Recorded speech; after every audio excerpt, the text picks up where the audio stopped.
Welcome to DC.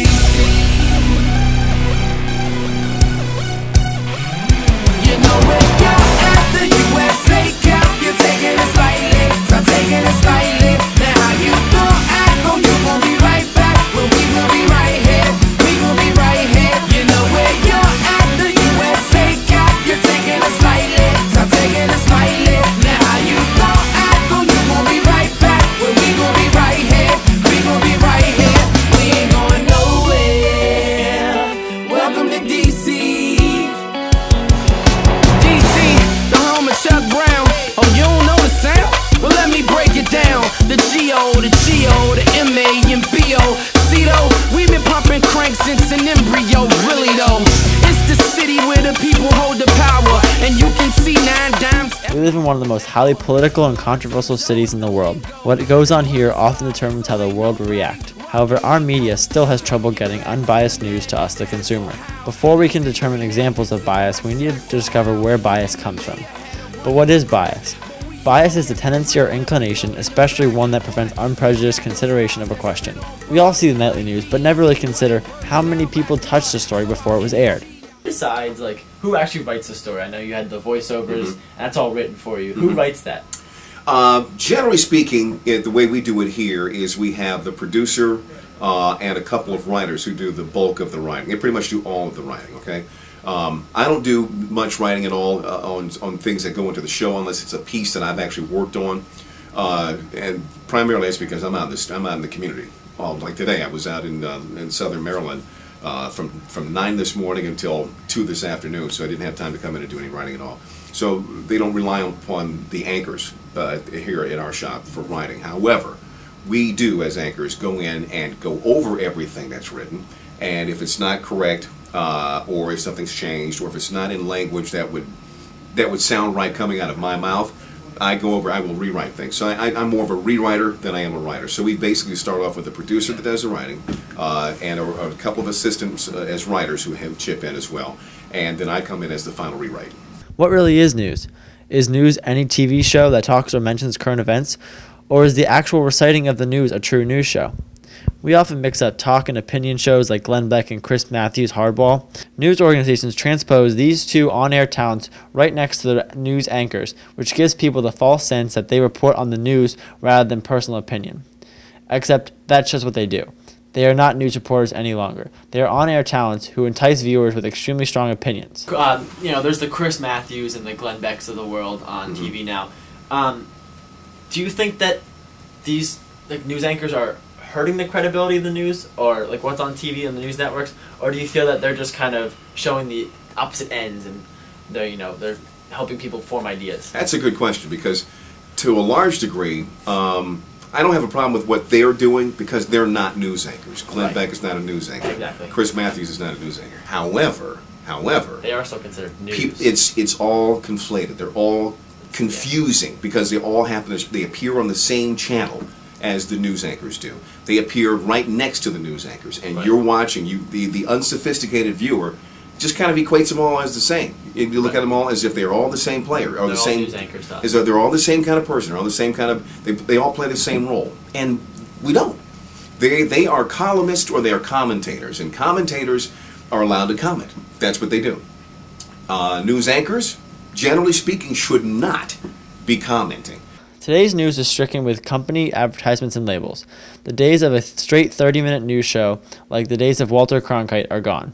Now we have the Geico Stormwatch or the Sports Report brought to you by Geico. However, are these corporations influencing our news? Local news stations in today's financial crisis are finding themselves gearing their news to sell ad space.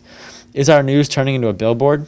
Businesses are having more influence on the news because I've recently noticed, more ads on TV, and not even just on commercials, but like during the broadcast, this is brought to you by Geico or something. Right. Do you feel like this is having more of an influence on what gets in the news, and you're trying to sell your station and your news to these companies? Or? That's a great question. I really hope it is not having an effect, but I'd be naive to think it isn't. Right. Our business has changed overnight, literally. As I was saying a little while ago about how I'm from a generation that is accustomed to having only 1 or 2 channels to choose from.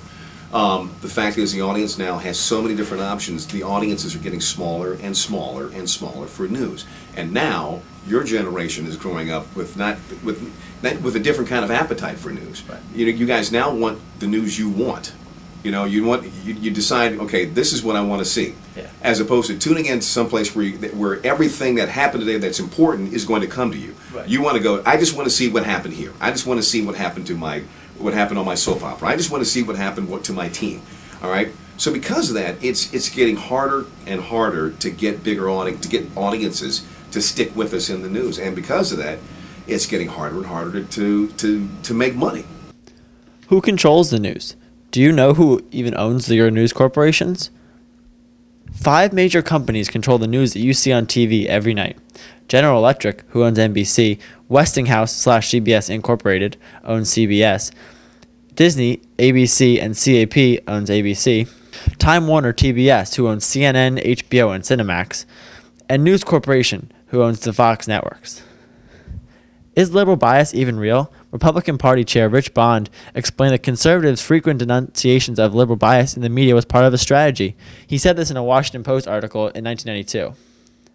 This use of the word regime by Limbaugh is obviously his way to cause trouble, to agitate, to provoke. Finally tonight, as promised, a special comment on health care reform in this country, and in particular, the public insurance option. Because the insurance industry owns the Republican Party. Not exclusively. Pharma owns part of it too. Hospitals and HMOs another part. Nursing homes, they have a share. You name a Republican, any Republican, and he is literally brought to you by campaign donations from the health sector. But okay, so we all three agree that a message to African Americans that, look, no more excuses. We've gone over this ground. I'm now president. America's a place where anything can happen.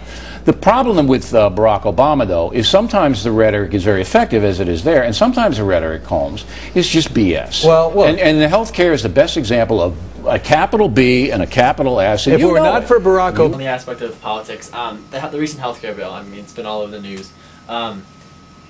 When there was a CBS poll done of people in Washington, D.C., and it was said that the majority of people knew more about the pork inside the bill than they did about the actual bill. Yeah. I mean, do you think it's the responsibility of the news to inform the people, kind of exercising that First Amendment check on the government, or is it more the responsibility of the people to get their information? That is a great question. And I say the press has 50% of the responsibility for that poll, for that problem. The press really could have done a much better job of making the politicians involved in it on both sides, forcing them to tell you what's in it, and doing our own reporting on what's in it and what's true about what's being said by either side. We should know for sure. Like for instance, like the death panel talk that happened all last summer. We got so excited. The journalists that are on cable news all day long get so worked up about that language. They thought that language was the story, instead of saying, "Well, is this in the bill?"